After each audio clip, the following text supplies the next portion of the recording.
Agora no Conexão Poder, eu entrevisto o delegado Caio Albuquerque, ele que é titular da Delegacia de Homicídios e Proteção à Pessoa. Muito obrigada pela presença, seja bem-vindo ao Conexão Poder. Eu que agradeço e estamos à disposição. Delegado, nós vamos falar de homicídios, proteção à pessoa, sobre a vida.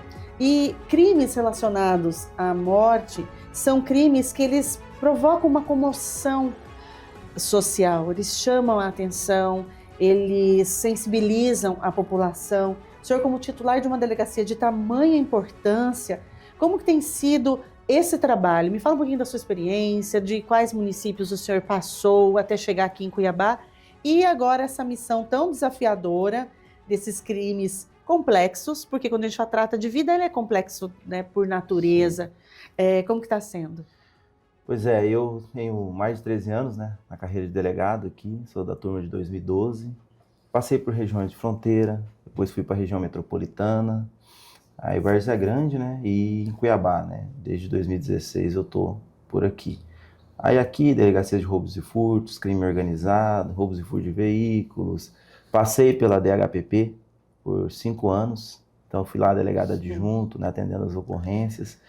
Aí estive na delegacia do meio ambiente e fui para entorpecentes e voltei à DHPP. Então fizemos um caminhar nessas unidades, né? E agora no começo de 2025, né, a gente volta para a DHPP na função da titularidade. Nas outras, né, você enfrenta a criminalidade violenta na repressão em todas as delegacias. No interior tem homicídios, tem estupros, tem latrocínios.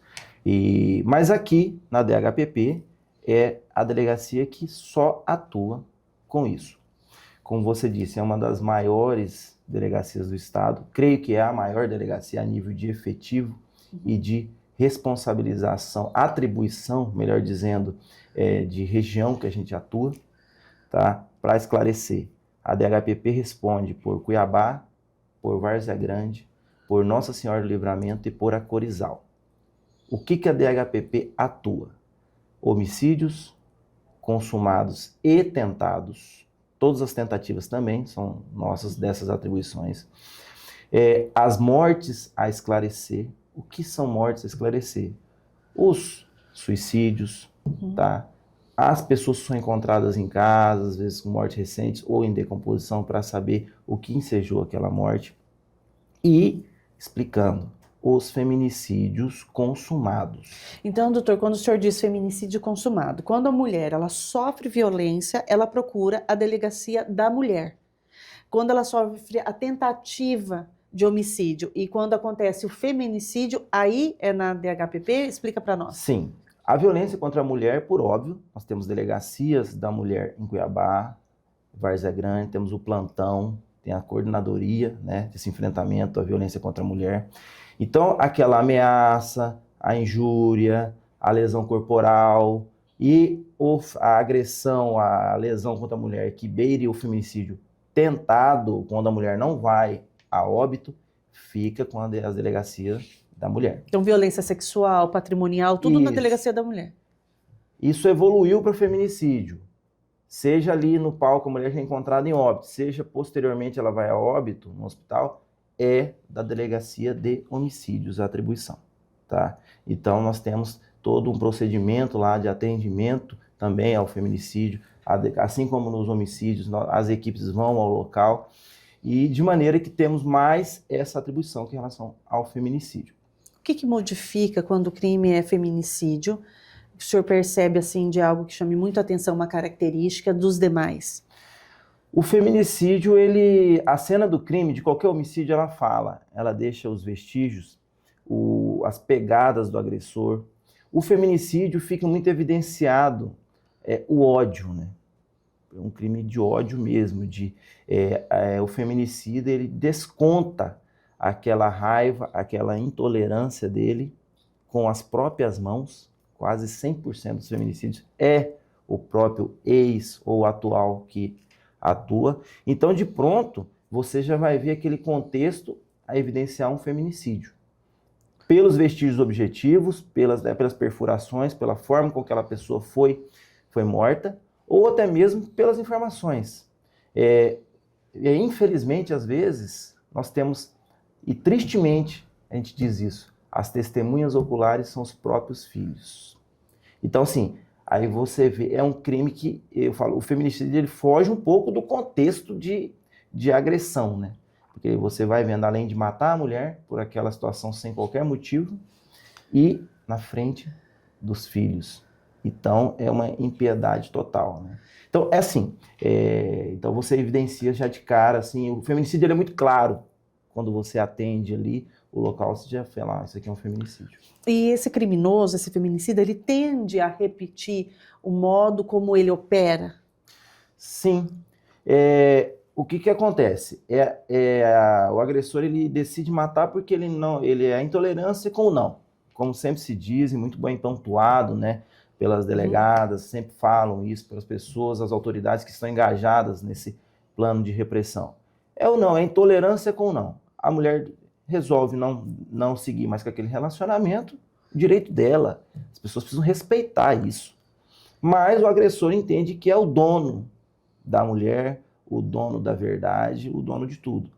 E vai lá, por simples motivo, decide matar. Então, é essa questão da intolerância mesmo que você vê.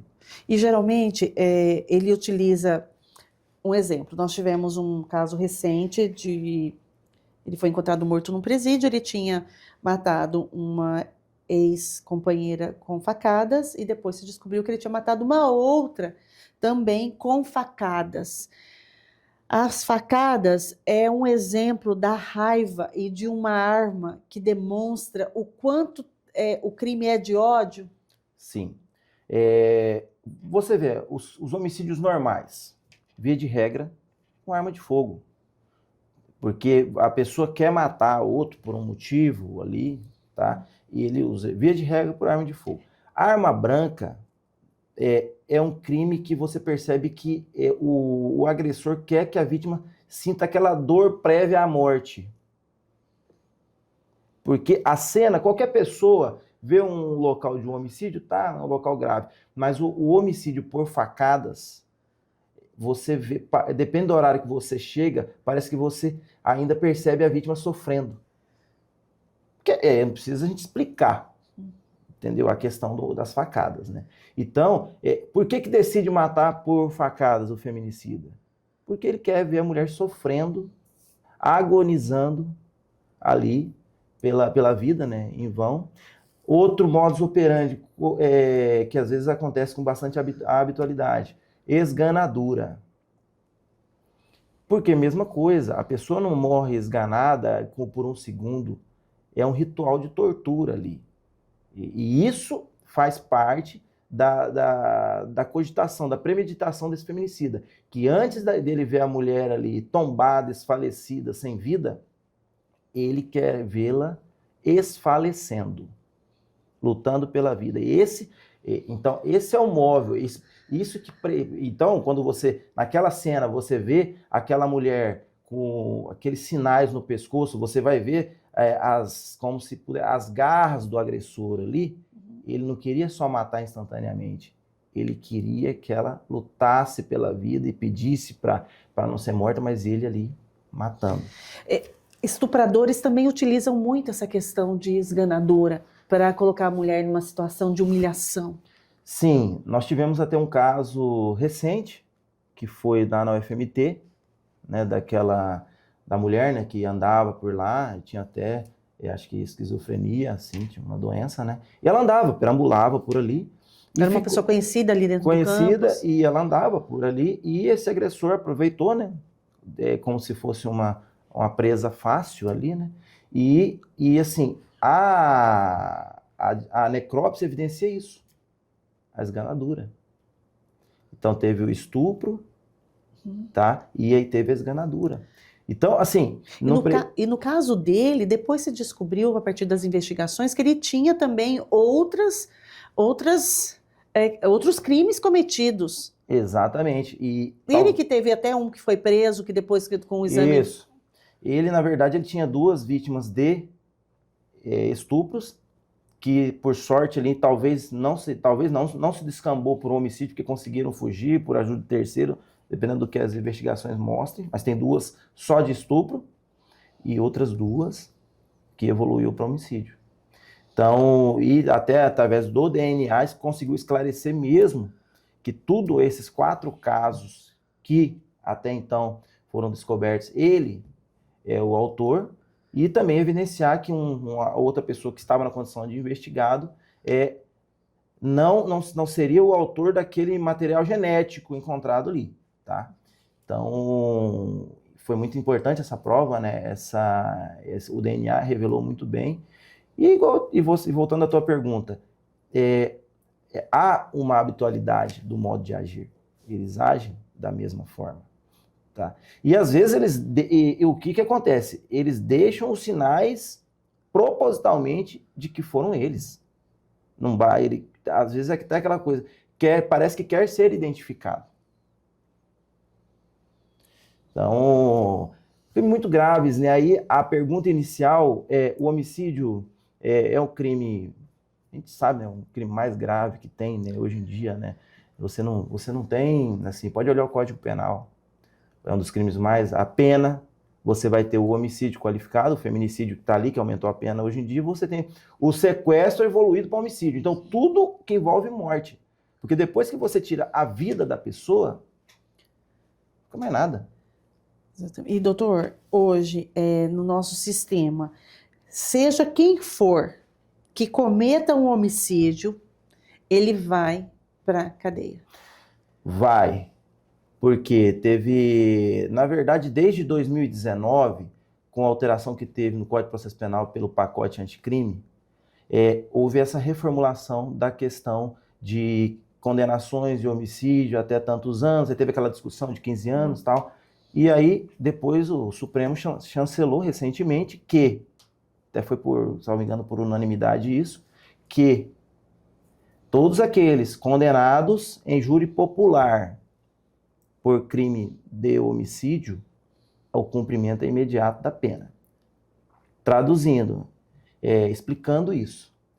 Eu cumpro pena em regime fechado, no júri, eu continuo preso. Eu venho respondendo em liberdade a um homicídio no júri, se condenado, eu saio preso. Tá? Isso é uma decisão da Suprema Corte para ser aplicada. Tá? Isso é uma coisa que já foi decidida. Então, assim, hoje ficou um pouco mais, teve um agravamento na questão da forma de punição. Doutor, os crimes, feminicídios, né, são muito cruéis, mas essa crueldade também ela é observada por crimes vindos de execução por organizações criminosas. Por exemplo, recentemente saiu uma notícia, né, um crime de uma mulher que ela foi assassinada e teve o olho arrancado, ainda com um bilhete dizendo dívida paga. O senhor conduziu Sim. ali as investigações. São maneiras de também assinar o crime? Exatamente. As organizações criminosas, né, estão aí, uma verdade, e elas vêm evoluindo na prática do homicídio. Desde antigamente, como você demonstra força, demonstra poder. Você pode até ver nos seriados, nos filmes antigos. Domínio de território. Antigamente eram os duelos. Eu preciso ter um território, eu preciso ter outro território. Juntava lá os guerrilheiros e Sim. Quem se sagrasse vencedor ficava com tudo. Então, o que acontece na organização criminosa? Tem o tráfico, tem um monopólio ali, mas como que você consegue retirar o adversário? Retirando-o de circulação. Como que você consegue fazer com que a pessoa entenda? Você precisa me pagar aquela droga ou aquele dinheiro. Às vezes com o salve, né, que são um ritual de espancamento, ou às vezes quando isso, no entender deles, não serviu ainda, com a morte. Aí a depender do que acontece, tá, com o descumprimento ali, descamba para esse tipo de selvageria. E aí quando você vai dizer de organização criminosa, não há limites. Aí, como você fala, chegar a ponto de arrancar o olho de uma mulher. E esse vestígio, essa tatuagem que é deixada ali no local, quer dizer alguma coisa. Isso não é do nada. Não fizeram essa crueldade ali porque quiseram naquele... Não. É para deixar um recado mesmo. tá? Aquele escrito também é para deixar um recado, tá? Então, assim, e não há um limite.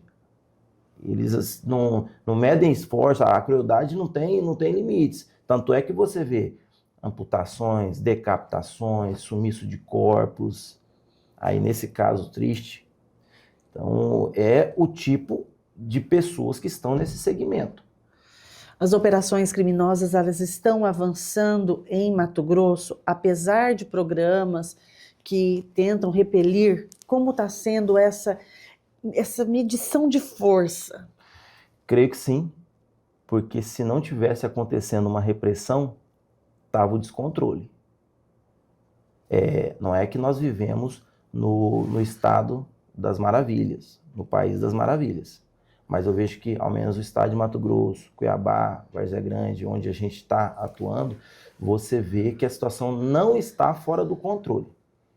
Não estou dizendo que está tranquilo, mas não está fora do controle.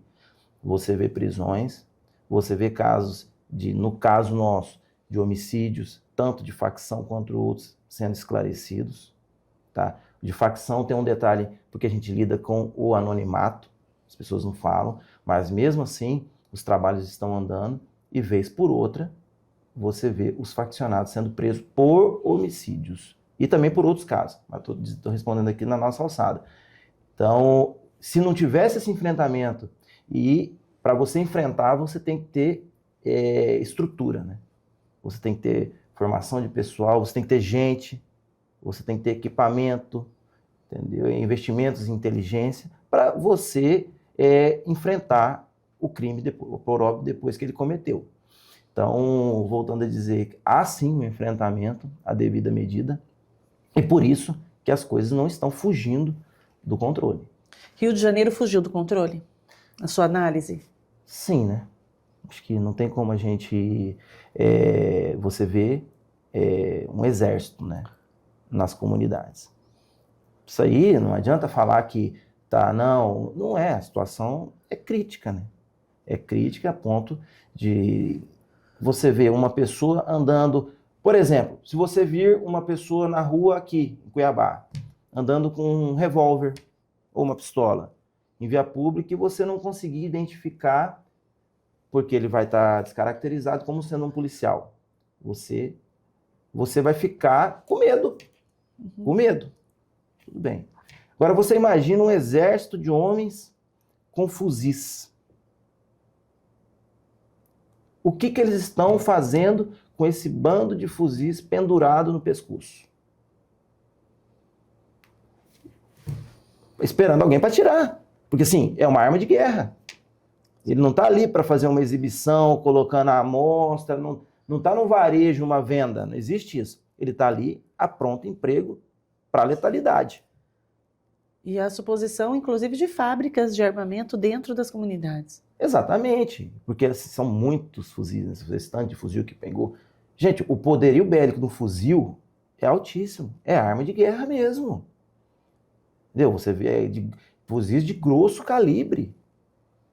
Aquelas cenas que a gente viu, parecia que não eram cenas do Brasil. Então, é uma coisa que foge do que você pode pensar. Para a gente, como eu falei, a gente não tem nem essa situação de uma pessoa andando na rua com uma arma ali, que seria para nós assim, uma coisa estranha.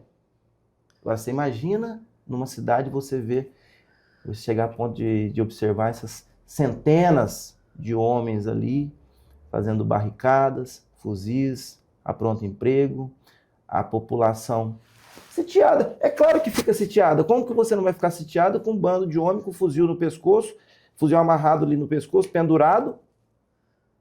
O que você vai fazer, você sendo um morador ali? Você está veladamente sitiado e calado. E, doutor, na sua análise, a operação ela foi necessária? Eu creio que foi, porque o que acontece? Vamos lá, há os crimes, você chega aos autores, individualização das autorias, materializa, e você pede um mandado de prisão. Uhum. E como normal, por exemplo, a gente chega aqui, pega um mandado de prisão e de busca e vai cumprir na casa da pessoa. Ok. Lá, eles foram para cumprimento de mandado de prisão. Só que as pessoas estavam homiziadas nas comunidades. Então, a história é, ou você faz um planejamento para fazer o adentramento e efetuar as prisões, ou você pega esses mandados de prisão e não cumpre. Fala que não vai cumprir. Porque, assim, ao que foi noticiado, eles foram para cumprimento de mandado de prisão. Só que o pessoal estava escondido, como ficam escondidos não, né? Estavam nas comunidades. Então, eles foram para o cumprimento do dever dos mandados. E, gente, o paredão de fuzil estava lá. Então, é complexo, né? É complexo você falar em excessos, aquela coisa. É aquela coisa. Falar do lado de cá é fácil. Agora, ir lá e fazer o enfrentamento para dar cumprimento àquilo, é questão de ponto de vista, né? Aí você muda, talvez, a sua retórica, né? Então, eu acho que antes de criticar as coisas, de fazer apontamentos, eu acho que alguns, sem qualquer tipo de propriedade, você tem que entender a situação nua e crua para você chegar a falar. Por isso que até para nós aqui a gente faz algumas observações assim, mas de fora olhando e assim, mas é para você chegar e falar do que aconteceu, olha, é complexo você enfrentar um exército de criminoso fortemente armado. E, doutor, nessa operação, foi identificado alguém, né, algum criminoso aqui de Mato Grosso? Teve um, né? Creio que já está confirmado, né? Não era de passagem por homicídio, mas, né, tinha antecedentes por outros crimes. E eles estão no trabalho de identificação lá, né? Para fazer essa identificação tanto da identidade da pessoa tanto com relação à identificação criminal. Então, pode ser que às vezes apareça algum desses presos ou que foram neutralizados ali com investigações por homicídio. O que a gente sabe e o que está acontecendo não a nível de Mato Grosso, mas a nível de Brasil, é que os criminosos estão fugindo para o Rio de Janeiro. Nós temos aqui pessoas condenadas por homicídio, investigadas, processadas por homicídio, porque sabe que, como você perguntou lá, no júri vai ficar preso, foge para o Rio. Porque tem aquela sistemática de, às vezes, de conseguir ficar ali protegido, assim. Que até um serviço mesmo dos criminosos é oferecer essa proteção para criminosos de outros estados. Exatamente, né? Então, tanto que nessa operação foram vários, né, que foram identificados de outros estados. Nós já temos um de Mato Grosso, então, nessa operação identificada. Teve um. Aí pode vir outros, né, que venha a ser identificado, né, futuramente. Doutor, recentemente também, mais ligado ao PCC, porque a gente sabe que no Brasil a gente tem o Comando Vermelho, que é muito forte, tem o PCC, que é mais ligado a São Paulo. Um traficante gravou um vídeo com líderes do PCC, um traficante uruguaio que está ali na Bolívia. Isso alertou as autoridades, embora seja a gente está falando de fronteira, questão federal também, mas alertou as autoridades por conta do nosso estado do Mato Grosso, fazer fronteira com a Bolívia, e que, embora seja questão de fronteira, quando o criminoso, a droga vem para o estado, é lá na cidade, é no município, é na ponta, que o crime acontece, Isso. E os homicídios acontecem, e acaba repercutindo na Polícia Civil. Como que o senhor avalia também essa questão dessa problemática relacionada a um traficante que grava um vídeo com líderes de uma organização criminosa e já coloca toda a população em alerta? Teve essa especulação, né, de eventual junção. Tempo atrás falou, né, que o PCC estava tentando se unir com o Comando Vermelho, né, que houve isso. Aí tem, como você disse, essa situação desse vídeo, tá? Isso vinga. O que a gente vê hoje é que eles brigam por territórios. Qual é o objetivo disso? Talvez fazer um alarde com o que estão se unindo? Pode ser. Mas o que a gente vê na prática é que eles são rivais. Tanto que na sistemática da investigação de homicídios, você percebe claramente quando, por exemplo, aqui em Cuiabá, aparece possível integrante de uma facção rival, quando identificado, é morto. Sim, mas quando a gente tem uma operação que enfraquece o Comando Vermelho, isso de uma certa maneira fortalece as outras facções? Não, porque as investigações elas não são focadas em tipo de organização criminosa, em nomenclatura de organização criminosa. Elas são focadas naquela organização que está ali. Nas pessoas que estão Nas ali. pessoas que estão ali. Então, pouco importa se for uma do Comando Vermelho, se for do PCC ou de outra. Tanto que você vê, tanto aqui em Cuiabá, nós temos a organização que mais atua aqui, você vê que no interior do estado Tem há outras nomenclaturas. mas você vê que há a preocupação também no enfrentamento geral, pouco importando qual organização for. Então não há falar, porque só está atuando uma, outra vai crescer. Não, vai atingir a todos. Não temos essa preocupação em fazer essa dicotomia, esse diferencial.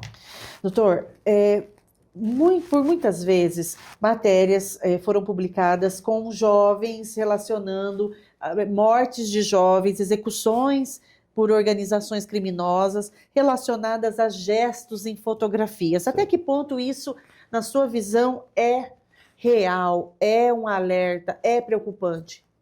Olha, isso teve alguns casos, né? Que teve até uma situação de umas meninas, né? Estava na região de Cáceres. E começou uma preocupação se isso seria uma coisa como 1 mais 1, 2. Ou seja, se você fez o sinal, você vai ser morto. A gente esclareceu bem que isso pode ser um motivo, pode ser. Mas não temos casos, eu digo pelo menos na nível de DHPP, que vai falar, ó, só por conta da pessoa ter feito um gesto, ela foi condenada à morte. Não. Esse gesto estava na investigação, mas tem outros dados ali que foram vistos pelos faccionados e que motivaram. Então, o que a gente explicou não é um fato isolado. Para que não gerasse um temor, tá? Porque senão estava de um jeito que qualquer pessoa estava com medo de erguer as mãos em qualquer fotografia. As fotos assim então, até mesmo. Não é isso. Porque você vê as pessoas fazem um gesto ali, na maior inocência, nada, e nem por isso essas pessoas foram ali plotadas, foram identificadas, foram vistoriadas para saber se era faccionado. Não. Então a gente tentou, e creio que as pessoas entenderam isso, que o sinal, para ter descambado para um homicídio, tinha outros elementos ali relacionados àquela vítima que motivaram a perda da vida. Aí você lida com um crime que é o mais grave, que é a morte. Porque quando você retira a vida de alguém, não há mais nada a se fazer. Não se devolve uma vida, né? E aí, diante de todas essas investigações, diante de todos esse contato, né? Essas oitivas, enfim, todos esses interrogatórios, o que você acha que acontece com o sistema prisional? Aquele criminoso que ele vai para o sistema prisional a partir de um crime de homicídio cometido, ele, por meio desse sistema, ele se recupera? Ele sai ressocializado? Então, a minha visão, não. Por quê? Você praticou um crime desse, um crime de ódio, um crime torpe, com crueldade, e já evidencia um pouco da tua personalidade criminosa ali, tá? Via de regra. Aí você entra para um complexo onde tem as pessoas que estão ali, às vezes por crimes mais graves que você. Estão naquele ambiente ali. Então, não tem como você esperar que essa pessoa saia com uma mente revista. Como se tudo aquilo que ele tinha na cabeça, aquele tempo ali encarcerado, fosse apagado e dali para frente ele mudasse o ponto de vista. Não quero dizer que isso é uma regra, que todos os que entram não saiam melhores, seria o objetivo. Mas o que a gente percebe é que a mentalidade permanece. E por que você pode chegar a essa conclusão? Pela reincidência. A pessoa pratica um homicídio, fica lá um tempo, que de homicídio a pena é alta, sai, pratica outro, às vezes um roubo. Você vê, crime de roubo, às vezes pega 1 ano preso, 2 anos preso. Então, a mente talvez vai piorando. Mas assim, a pessoa precisa pagar pelo que fez. Porque senão teríamos legislações e penas totalmente inócuas, tá? Teríamos um direito penal simbólico, só para ver. As leis precisam ser efetivadas, tá? Então, você apenar uma pessoa por 20 anos de homicídio, você tem lá toda a sistemática de progressão, mas ele precisa ficar um tempo encarcerado para ter sentido nas coisas. Então,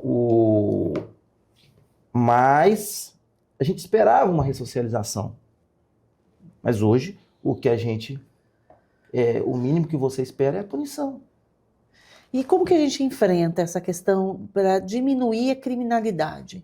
Em que momento, então, eu interfiro na vida desse cidadão, já que nós temos um sistema que só pune?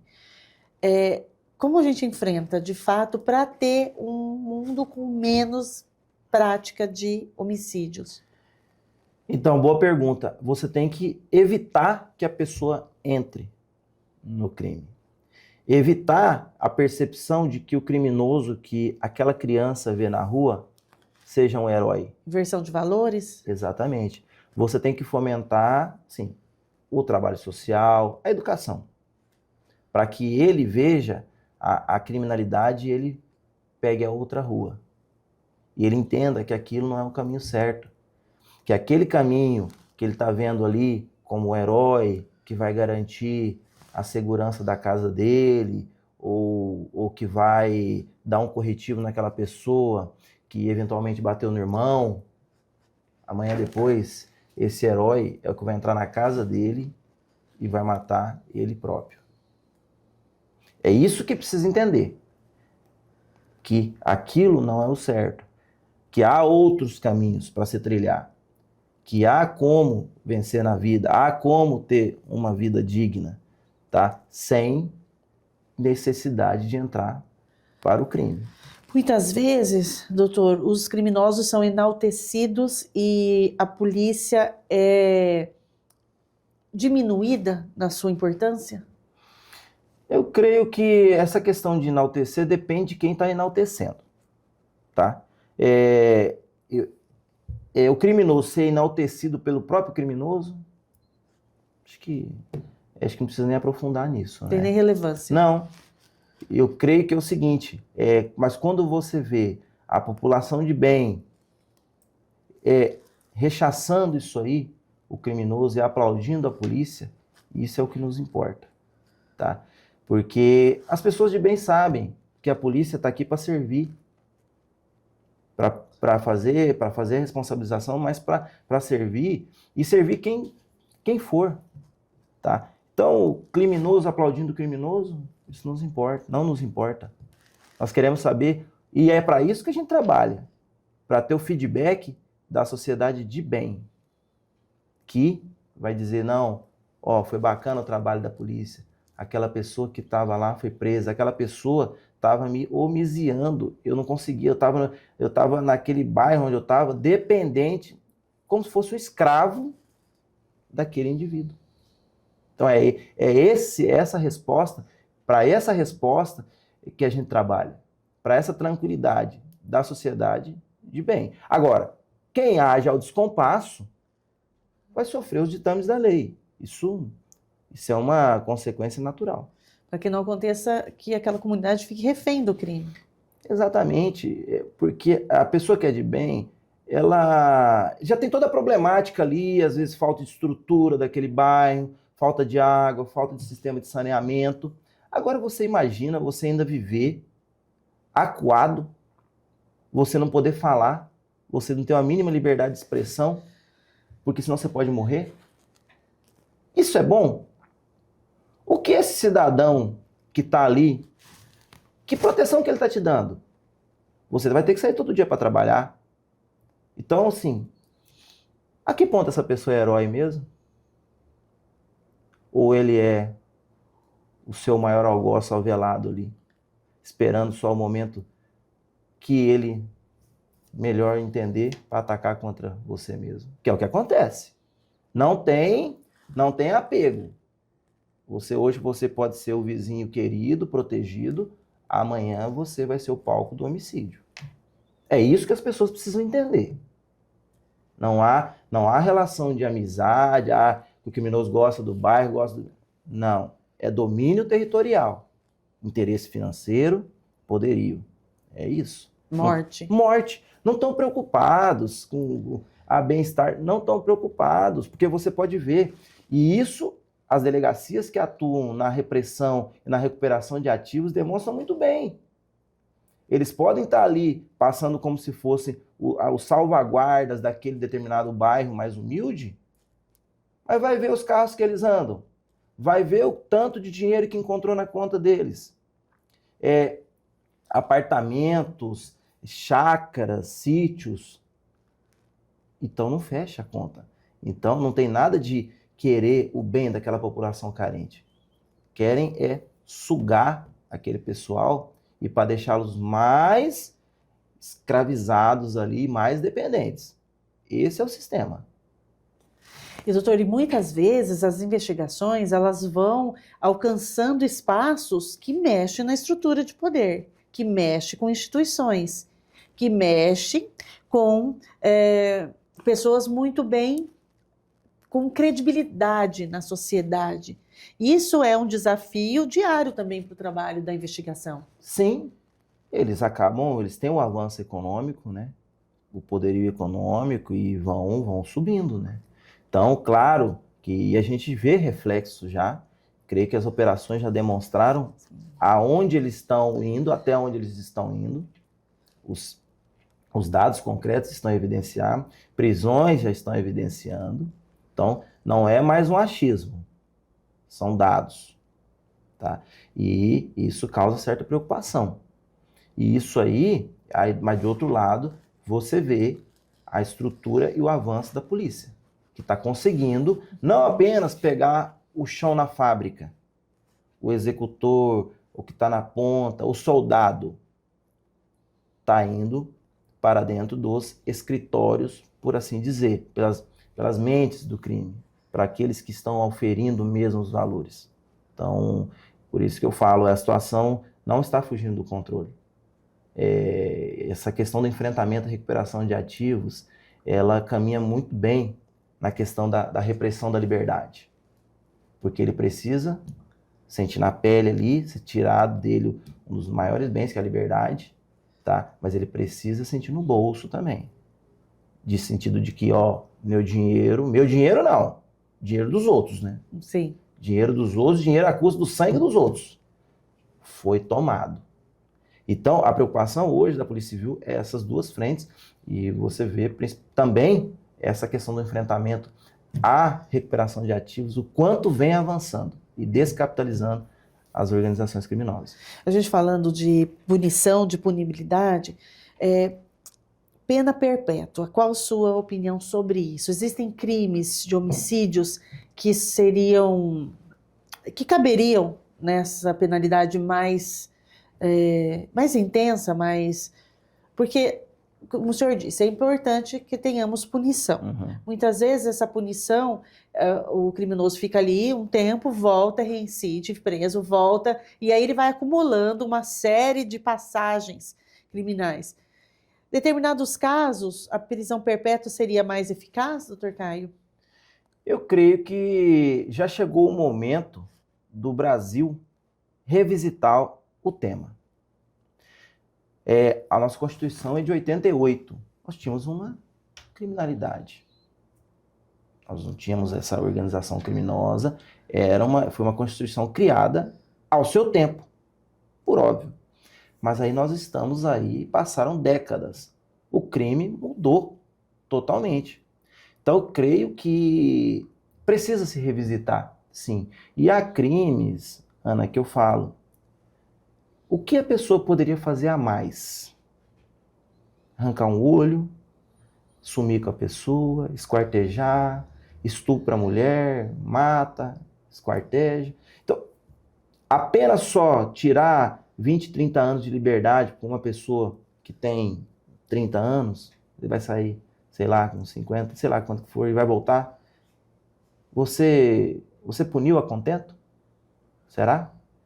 Porque a pena, ela tem uma proporcionalidade à ação do agressor. Tanto é que quando o juiz vai aquilatar na dosimetria da pena, ele tem as fases: culpabilidade, antecedentes, personalidade, e ali vai dosando. Tem uma regra, não é a esmo. A agravância, causa de aumento. Só que chega uma hora que você vai ver que nem tudo aquilo que está ali, por hoje, tem coisas que a pessoa fez e você não está punindo. Então eu acho que há crime sim, que a pessoa não deveria mais voltar do cárcere. E pena de morte, o que o senhor acha? Olha, aí eu creio que é uma coisa a se analisar com maior profundidade.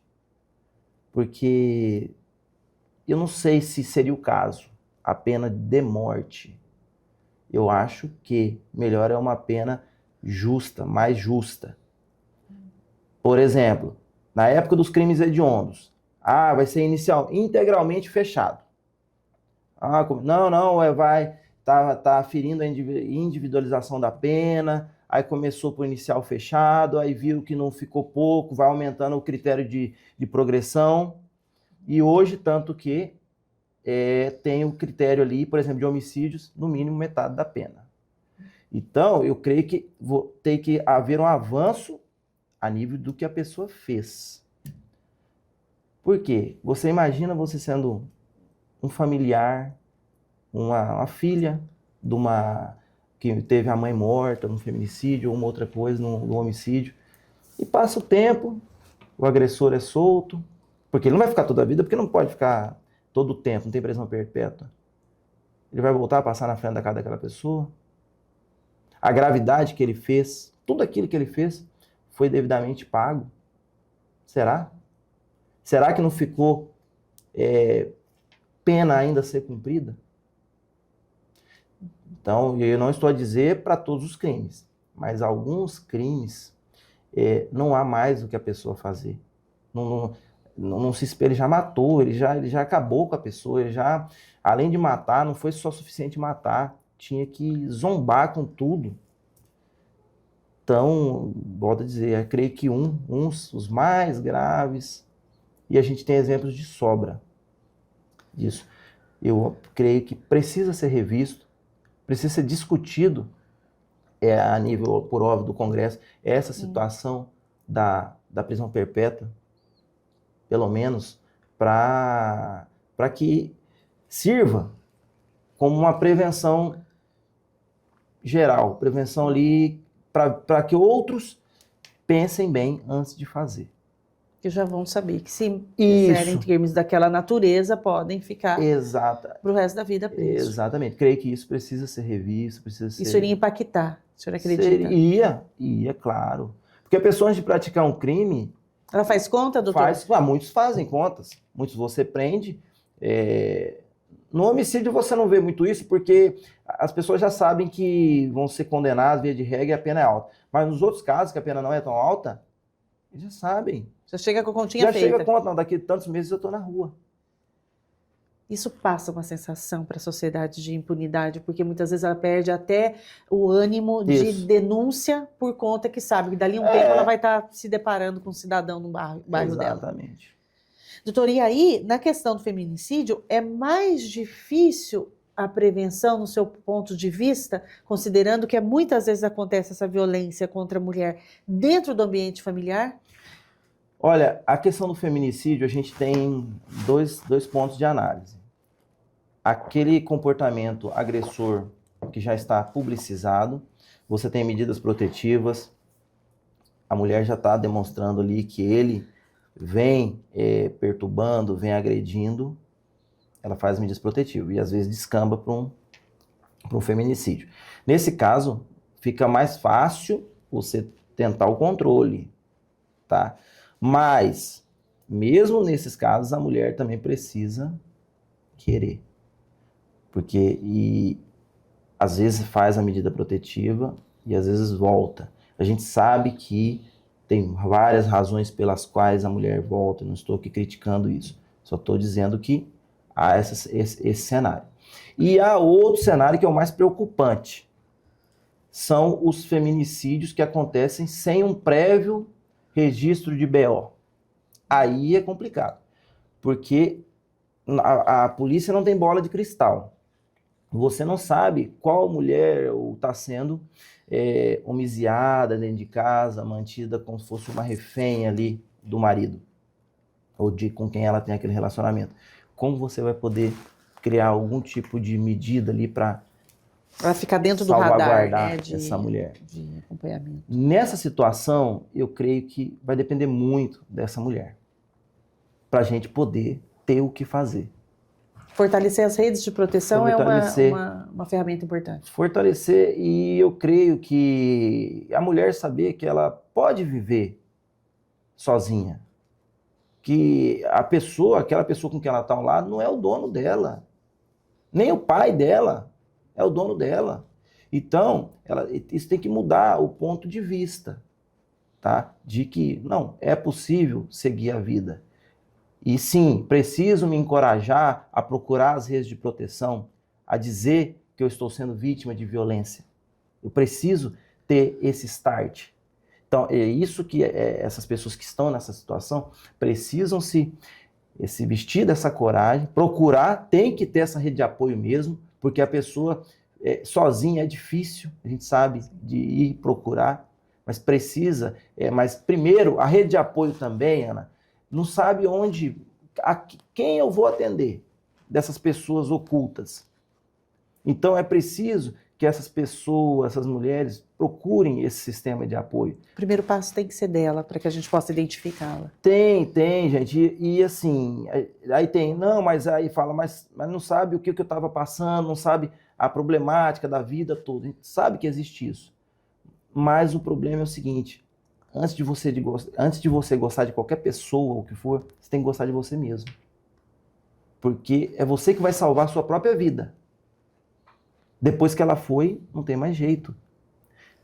Então, a gente pede que essas mulheres denunciem, procurem toda a sistemática que vem sendo criada no enfrentamento à violência doméstica contra a mulher, para que os órgãos possam agir e evitar os feminicídios. E você vê que os índices não são baixos. São alarmantes. Mato Grosso, infelizmente, está aí no ranking, né, liderando proporcionalmente como estado onde mais mulheres são assassinadas. E o que fazer? É o que eu falei, a gente precisa saber o que acontece para poder agir. Senão a gente fica, infelizmente, às vezes, de mãos atadas. Doutora, a gente indo para o final da nossa entrevista, ainda existe aquela desinformação quanto ao tempo de desaparecimento, porque existiu, me corrija por favor, há muito tempo atrás, que seriam necessárias 24 horas para se levar a informação à polícia do desaparecimento de uma pessoa. Hoje não é mais assim? Como é? Na verdade, Ana, isso nunca existiu. Isso nunca existiu dos 24 horas? Não existe. De onde vem isso, doutor? Conversa. Fake news. Pode ser. Não existe um artigo, um regulamento, uma portaria. Não existe isso. O que existe? A pessoa desaparece. Já até falei em outras entrevistas. Todo mundo tem um cotidiano. Sai de casa, volto para o almoço ou não volto. Todo mundo tem seu círculo de relacionamento pessoal, profissional. E você tem um limite para retornar em casa. Às vezes você não volta, mas as pessoas estão sabendo por que você demorou. A pessoa sumiu, não deu mais notícia. Você liga, não acha. Familiares, amigos, colegas de trabalho, enfim, não sabem. Celular desligado. Tem que surgir o primeiro alerta. E aí eu estou falando de horas, eu não estou falando de 24 horas. E aí é que eu falo, o que fazer? Faz o que tem que ser feito para o comunicante. Vai na delegacia. Vai lá e registra o BO. Eu tenho que ir no hospital, vai lá. Por que eu falo para ir na central de ocorrência, que fica ali no térreo da DHPP, na Miguel Sutil? 24 horas. Porque se você não vai e não noticia, para nós não existe desaparecimento. Então é melhor você ir lá noticiar e esse trabalho de verificação ser feito pela polícia, que tem maiores meios para fazer isso de uma forma mais eficaz, do que você ficar tentando localizar e as horas vão passando e às vezes essas horas vão o que vai ser o limite entre a vida e a morte daquela pessoa. Então a delegacia consegue fazer toda essa comunicação com as unidades de saúde, sim. outras delegacias? Vou dar um caso prático que isso funcionou. Caso Emily. A menina não voltou, ela fez o BO lá em Várzea Grande. Rapidamente já sabíamos, tanto que depois casou a entrada da mulher na maternidade com o registro do BO. Se a mãe fica aí andando, talvez ia na maternidade tudo bem, para outro lugar, a gente não sabia que tinha uma desaparecida de 9 meses. Tá entendendo? Precisa ter a comunicação, não adianta. Você precisa noticiar. Foi crucial, né? As pessoas precisam entender que às vezes acham, a polícia tem informação, a polícia tem acesso àquilo. Tá, tudo bem, temos informações, temos meios de acesso, tá. Mas nós não estamos em todos os cantos. Entendeu? Nós não temos como a gente saber de tudo o que acontece. Por isso que a gente tem tanta ponta de denúncia anônima, para fazer BO, porque as informações precisam chegar de uma forma documentada. E no caso da Emily, a mãe fez certinho, fez o BO, descobrimos e o caso casou, tanto que na manhã do dia seguinte, infelizmente, a gente deparou com aquela tragédia. Mas, e repisando, não há 24 horas, é o mínimo de tempo possível depois que você verifica que algo aconteceu com aquela pessoa. Tá? Então, esse é o comportamento que o familiar, o amigo, ou quem tenha conhecimento do desaparecimento deve adotar.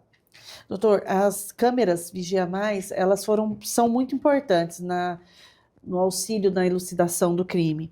Hoje a gente pode dizer que Cuiabá, Várzea Grande, cada vez mais as cidades, elas estão sendo observadas e com isso diminui a possibilidade de um crime sem solução, um crime que demore a solução ou a investigação fique com dificuldade. As câmeras, elas auxiliam, assim, elas vieram a ajudar demais a polícia? Com certeza. Como eu falei, a questão foi um enfrentamento, né, ao avanço da criminalidade. Se instalou essa diversidade de câmeras, né? Então, você vive em cidades totalmente vigiadas, né? Então, não há mais... não tem câmera em todo lugar. Mas nos principais pontos, seja onde o crime acontece, seja por onde o autor vai passar, você tem câmeras. E imagens falam por si.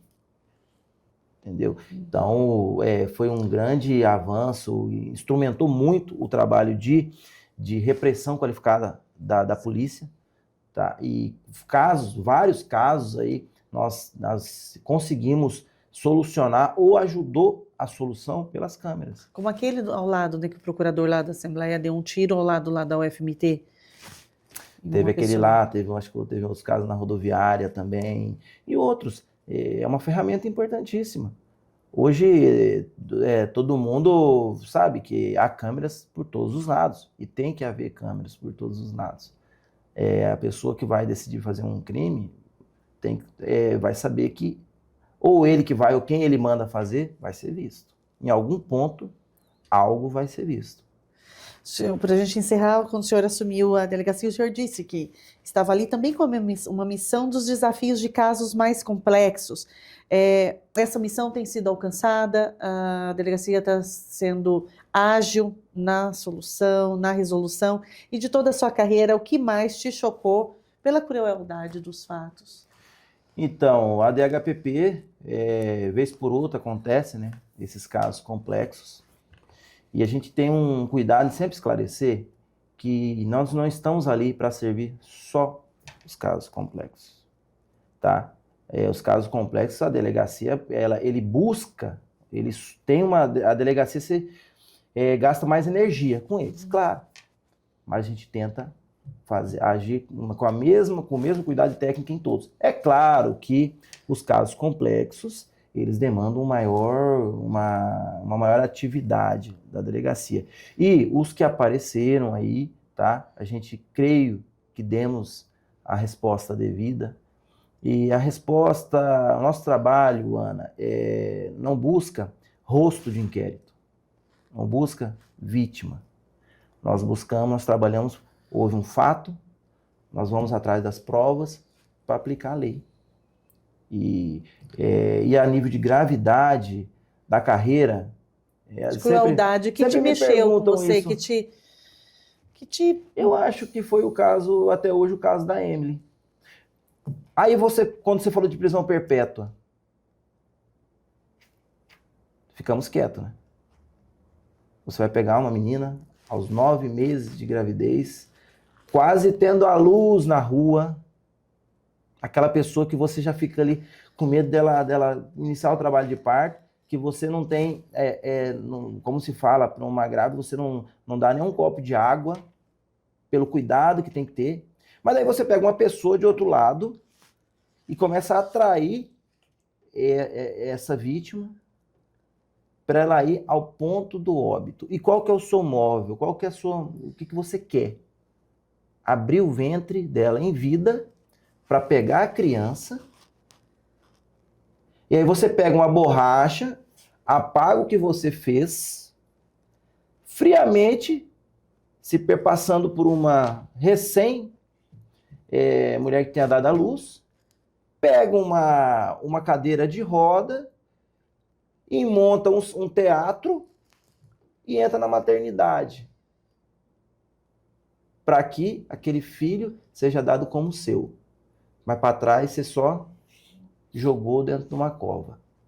O que mais essa mulher podia fazer? É certo essa pena que ela vai ter? Aí, por isso que eu falo, esses tipos de comportamentos precisam ser revistos, que você não tem mais o que fazer. Aí eu vou falar, não, agora ela tinha que matar aquele bebê? Ah, peraí. Crueldade só foi escalando, né? Então, para mim, foi o caso da Emily. A gente sempre pede que não haja outros casos para que você fale, não, agora o da Emily não, é o mais grave. Porque você espera que o ser humano não se torne cada vez mais um monstro, né? Então, é um caso chocante, né? A gente vê aí, né? E, infelizmente, né? Graças a gente conseguiu apurar o quanto antes. Mas foi esse caso, tem outros casos, né, que a gente enfrenta no dia a dia, né? Como lidar com a sensibilidade, doutor? Como lidar com essa... E por fim, eu te digo... Essa sensibilidade, assim, colocá-la num espaço em que não machuque tanto. O ser humano, cada vez mais, ele está se tornando cada vez mais pior, né? Ele não está melhorando. Ele está piorando. Ele está piorando, ele está virando uma selvageria sem limites. Só que para nós que lidamos com isso, você tem que pôr um filtro para você não atrair essa problemática para você. Você atende a ocorrência, você faz o que dentro da lei é para ser feito. Porque senão dali a pouco você fica doente. De tanta maldade, de tanta coisa que você vê no dia a dia. O nosso cotidiano não é fácil. A gente só lida com morte. De todos os tipos possíveis. Então o cuidado faça aquilo, mas sem se comprometer de forma alguma. Faça teu trabalho, mas não se alimente de forma alguma com aquela problemática que você viu ali, com aquela maldade daquela pessoa que você vai entrevistar, tá? Porque, assim, às vezes como nós estamos aqui, o homicida, você não vê o fundo do olho dele mais. Você vê aquela pessoa que parece que já perdeu a alma. Você não tem, é aquela pessoa que faz o que tiver que ser feito. E amanhã é outro dia. É isso. Agradecer sua presença aqui, um presente aqui do Obrigado, Conexão. obrigado. Deixar a câmera aberta para que você se despeça dos nossos internautas e pontue algo que eu não tenha lhe perguntado. Deixa eu ver aqui. Presente tem que mostrar, né? Tem que mostrar. Muito obrigado. Tomar café lá na delegacia, depois eu vou lá visitá-lo. Legal. Muito obrigado. Bom, agradecer a oportunidade. A gente está ali à frente da DHPP, sempre servindo ali. Estamos ali por quase 6 anos já. Na metade da minha carreira, eu estou em homicídios. Gosto de lidar com investigação de homicídios. Por quê? Porque, a meu ver, sem qualquer demérito, ou qualquer tipo de investigação, ali você entende até que ponto vai o ser humano. E é uma investigação muito profunda, em todos os aspectos possíveis. E creio que a gente está ali dando as respostas dentro das nossas possibilidades. Há crimes que às vezes demoram mais tempo. E o que a gente pede, né? Força, né, para o dia a dia, coragem, vontade, sabedoria, né, na lida diária. E que a delegacia está de portas abertas para as pessoas de bem. As pessoas de bem vão lá para passar informações. As pessoas que vão ao arrepio da lei, às vezes elas vão presas mesmo. Isso é natural. Tá? Então é isso. E sou um apaixonado pelo trabalho da Polícia Judiciária. Tá? A gente está aí, já atuamos em algumas unidades. E estamos aí no dia a dia, né? E eu sempre falo, Ana, torcendo, né, por dias melhores, né? E que eles venham com mais habitualidade, né? E não sejam dias poucos, né? Tenhamos mais paz. Exatamente. Caio Albuquerque, meu entrevistado de hoje.